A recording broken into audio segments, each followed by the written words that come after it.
14,000 টাকার মাইক্রোফোন কিনতে কালবেলার জার্নালিস্ট নিয়ে বসুন্ধরা সিটি শপিং কমপ্লেক্সে, আর সেখান থেকে মিরপুরের সুলতান ডাইনের বাসমতি চাউলের কাচ্চি সবই দেখাবো আজকের এই ভিডিওতে। দেরি না করে শুরু করা যাক। আপনাদের সাথে আছি আমি রাকিব আল হাসান। আমরা চারজন যাচ্ছি মাইক্রোফোন কিনতে। কালবেলা জার্নালিস্ট তোকি, ডিভাইস স্পেশালিস্ট ফারাবি ও তার বন্ধু এবং আমি। প্রথমে আমরা উত্তরা থেকে মেট্রো রেলের নিচ দিয়ে রাস্তা ধরে সোজা কারওয়ান বাজার চলে গেলাম। রাতে জাগি স্বপ্ন নিয়ে, সকালে ছুটি, ক্যামেরা হাতে ভাবি কোন গল্পটা আজ শেয়ার করব, কেমন কন্টেন্ট মানুষ দেখবে। আমি রাকিব আল হাসান, ক্রিকেটার। সেখান থেকে ডানে মোড় নিয়ে চলে আসলাম বসুন্ধরা সিটি শপিং কমপ্লেক্সে। তারপর বাইক দুটো আন্ডারগ্রাউন্ডে পার্কিং করে উপরে উঠলাম আমাদের কাঙ্ক্ষিত মাইক্রোফোনটি কেনার জন্য। আর হ্যাঁ, মাইক্রোফোনটি কিনছে জার্নালিস্ট তোকি। কয়েকটি শপ ঘুরে আমরা লেভেল 1-এর বি ব্লকে এই শপটিতে এসেছি। মাইক্রোফোনটির মডেল হচ্ছে লার্ক M2। এই শপে যারা ছিল তাদের আচরণে আমরা সবাই মুগ্ধ, এবং সেটা তাদের মুখেই শুনুন আপনারা।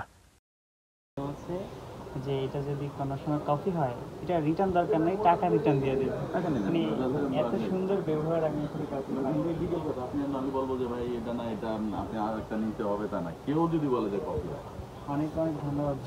কপি যেটা কিছু কিছু জিনিসের আমরা বলে দিই প্রোডাক্ট নিচ্ছে, কারণ মাইক্রোফোন নিচ্ছে, নিয়ে চালাইতেছে, পরের দিন আসছে ভাই ভালো লাগতেছে না, কোনো না সাউন্ড ভালো লাগতেছে না, টাকা রিটার্ন দিয়ে দেন, টাকা রিটার্ন দিয়ে দেন।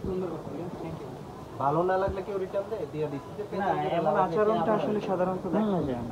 এটা হচ্ছে লার্ক M2 ক্যামেরা স্টোর থেকে এটা নিচ্ছি। তবে সবচেয়ে বড় ব্যাপার হলো আমরা অনেকের সঙ্গে কথা বলছিলাম, অনেক দোকানে গিয়েছি, এভাবে কনফিডেন্সের সাথে কেউ কথা বলতে পারে না যে আমার এটা যদি কোনো সমস্যা হয় তাহলে টাকা রিটার্ন দিয়ে দেবে। কেউ বলতে পারেনি। তবে ভাই শুধুমাত্র বলছে যে আমি মাল রিটার্ন না, মানে এটা রিটার্ন না, একদম টাকাই দিয়ে দেবে যদি কপি কেউ যদি কপি প্রমাণ করতে পারে। আর প্রবলেম হলে তো 1 বছরের প্রবলেম, ওটা সলভ, মানে 1 বছরের রিপ্লেস এটা তো ঠিক করা যায় না, মানে আর একটা দিতে হয়। তবে কিছুদিন অপেক্ষা করতে হয়। অবশ্যই আশা করি মাল ভালো হবে, না হয় এত ফেলে না দিলে ভাই সমস্যা হলো, ফেলে না দিলে কিছুই হয় না। ফেলে দিলে আর পানি দিলে এটা আমারও কিছু করার নাই, আপনারও কিছু করার নাই। আমরা আশা করি অনেক ভালো হবে, এটা প্রত্যাশা রাখি। এখন আমরা হচ্ছে এটা দিয়ে চেক করবো যে আসলে সাউন্ড কেমন আসে। আপনারা এখন শুনতেছেন খালি কণ্ঠে, মানে ফোনের যে রেকর্ড, এই রেকর্ডে শুনছেন। আমরা এটা দিয়ে চেষ্টা করবো যে এটা ভয়েস। মাইক্রোফোনটি কেনা শেষে আমরা সবাই চলে আসলাম মিরপুরের সুলতান ডাইনে। সবাই মোটামুটি ক্লান্ত ছিলাম।